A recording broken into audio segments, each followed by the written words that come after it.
So the heated debate since the emergence of coronavirus has been, is it safe to vote in person in November, right? Should we all go to the polls and vote, or should we have some nationwide vote by mail mandate? Now, if you think that it is safe to vote by mail, watch this video because I think I'm going to change your mind. Now look, I understand the points that the people who are saying we should vote by mail are making. They say, oh, it's not safe. We just can't do it, right? People are going to go out, there's going to be a spike, and we just can't have them do it. It'd be much safer to have people vote from their house, right? It just makes sense. Let's just mail them the ballots. And at face value, that seems okay, but when you start to look at the actual information, you realize, wait a minute, this is just, it's a complete mess. Now, the experts, including Dr. Fauci, have said it is in fact safe to go out and vote in person, as long as you're standing 6 feet apart with a mask. I think if carefully done according to the guidelines, there's no reason that I can see why that not be the case. And you can do that if you go and wear a mask, if you observe the physical distancing and don't have a crowded situation. There's no reason why you shouldn't be able to do that. I mean, obviously, if you're a person who is compromised physically or otherwise, or you don't want to take the chance, there's the situation of mail-in voting that is done for years in many places. So there's no reason why we shouldn't be able to vote in person or otherwise. But I've got a couple of headlines I want to share with you guys today, a couple of articles that shed light on just how corrupt and unsecure the voting by mail process is. Let's start with this from Real Clear Politics. 28 million mail-in ballots went missing in the last 4 elections. So between 2012 and 2018, 28.3 million mail-in ballots have gone missing. This is according to the Federal Election Assistance Commission. Now here's a quote from the article. The missing ballots amount to nearly 1 in 5 of all absentee ballots mailed to voters in states that do elections exclusively by mail. Although there is no evidence that the millions of missing ballots were used fraudulently, the Public Interest Legal Foundation says the sheer volume of them raised serious doubts about election security. So is it fraud? Is it not fraud? Is it just not safe? Is it not secure? Can we trust it?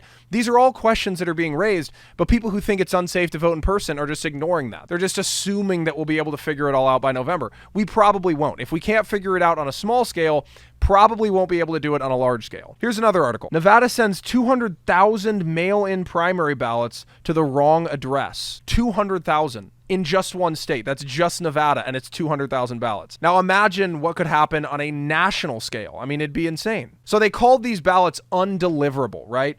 That accounted for 17% of all ballots mailed to registered voters. Here's another one. 1 in 5 ballots rejected as fraud is charged in New Jersey mail-in election. The Attorney General in New Jersey is charging 4 men with fraud because of this. In the city council election, 16,747 ballots were received, but only 13,557 were counted. More than 3,190 votes were disqualified by the Board of Elections. Now again, this is just one state. This is just New Jersey. So we're seeing on a small scale, it doesn't work.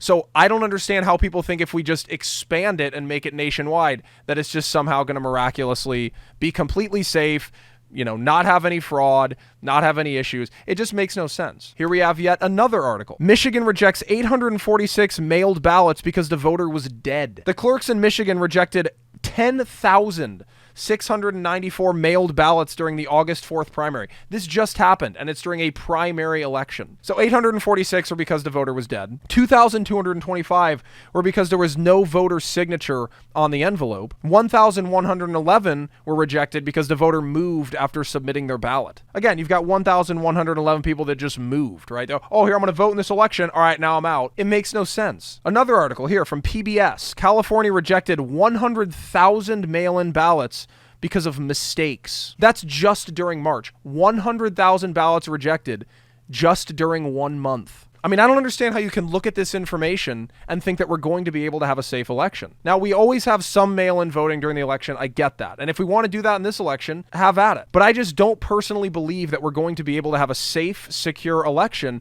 having nationwide mail-in voting. I've always said, if we can pack ourselves into a Walmart, if we can pack ourselves into a Costco, there shouldn't be a reason why we can't go to the polls and vote and do it safely. But let me know in the comments down below. Do you agree? Do you disagree? Have I changed your mind? Let me know. I'm very curious to hear your thoughts. If you enjoyed the video, please like and share. Don't forget to follow or subscribe so you don't miss out on any more content.